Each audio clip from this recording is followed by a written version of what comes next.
नमस्कार, मैं हूं मनमोहन भट्ट। नैनीताल हाई कोर्ट ने चारधाम यात्रा पर रोक लगा दी है। साथ ही उसने राज्य सरकार को निर्देश दिया है कि जिस तरीके से जगन्नाथ धाम की यात्रा का सीधा प्रसारण होता है, उसी तर्ज पर बद्रीनाथ केदारनाथ धाम की यात्रा का सीधा प्रसारण किया जाए, ताकि जो श्रद्धालु हैं, जो भक्त हैं, उन्हें निराशा हाथ ना लगे और वो भगवान बद्री विशाल और केदारनाथ धाम के दर्शन कर सकें।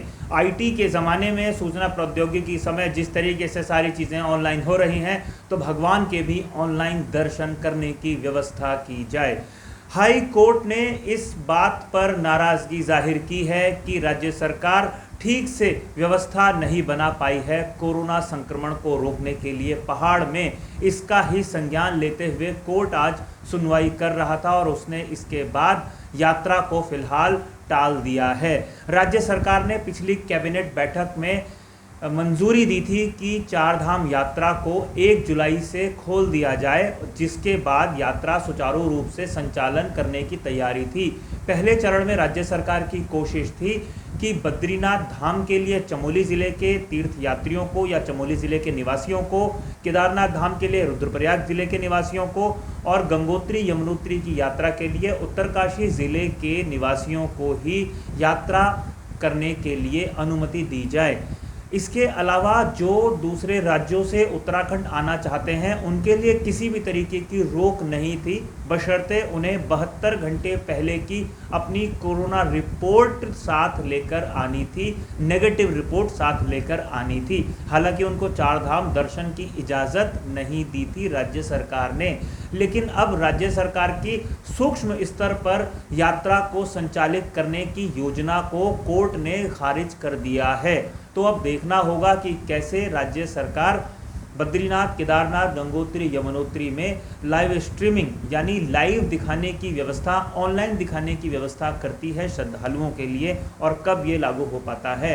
अगर भगवान बद्री विशाल केदारनाथ धाम के दर्शन ऑनलाइन होने शुरू हो जाएंगे, तो ये भी श्रद्धालुओं के लिए एक बड़ी उपलब्धि जैसी बात होगी। उत्तराखंड की चारधाम यात्रा राज्य की अर्थव्यवस्था का एक बड़ा आधार है। चारधाम यात्रा हज़ारों करोड़ों रुपए का बिजनेस करती है हर साल, और आमतौर पे जुलाई अगस्त में यात्रा ठंडी हो जाती है, क्योंकि मानसून सक्रिय होता है पहाड़ों में और लैंडस्लाइड जैसी कई समस्याएं होती हैं। लेकिन सितंबर ख़त्म होते होते यात्रा एक बार फिर से चलने लगती है। तो राज्य सरकार की कोशिश थी कि अगर जुलाई के फर्स्ट वीक से यात्रा थोड़ी थोड़ी शुरू हो जाए तो सितंबर तक वापस अपनी गति पकड़ सकती है, और अक्टूबर से जो यात्रा का बाकी समय होता है, अगले 2 महीने का, अक्टूबर और नवंबर का, उसमें यात्रा एक बार फिर से बेहतरीन तरीके से अगर चल पाए, उससे अर्थव्यवस्था में एक बार नए सिरे से जान आए। गढ़वाल क्षेत्र की खास तौर पर तीर्थ पुरोहित जो लंबे समय से यात्रा को खोले जाने की भी मांग करते रहे हैं, हालांकि देवस्थानम बोर्ड का वो लगातार विरोध करते रहे हैं, लेकिन अर्थव्यवस्था के सुचारू रूप से चलने के लिए जो ढाबे वाले हैं, घोड़े खच्चर वाले हैं, चाय कॉफ़ी वाले हैं, उनका जो आजीविका प्रभावित हुई है, यात्रा अगर चलती तो उनको भी थोड़ी सी राहत मिल पाती। लेकिन नैनीताल हाई कोर्ट ने जिस तरीके का निर्देश दिया है, उससे राज्य सरकार किसी भी तरीके से उस फैसले को काटने के लिए तैयार नहीं होगी, यानी कि इस फैसले के खिलाफ किसी भी तरीके की अपील राज्य सरकार सुप्रीम कोर्ट में नहीं करेगी और नैनीताल हाई कोर्ट के निर्देश का पालन ही करेगी। तो देखना ये होगा कि कैसे यात्रा चल पाती है, यात्रा कब से सुचारू रूप से चल पाएगी, ये देखने वाली बात होगी।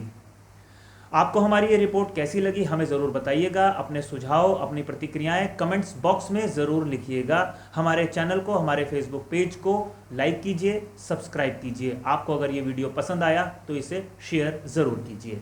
अगली रिपोर्ट में आपसे एक बार फिर मुलाकात होगी, तब तक के लिए नमस्कार।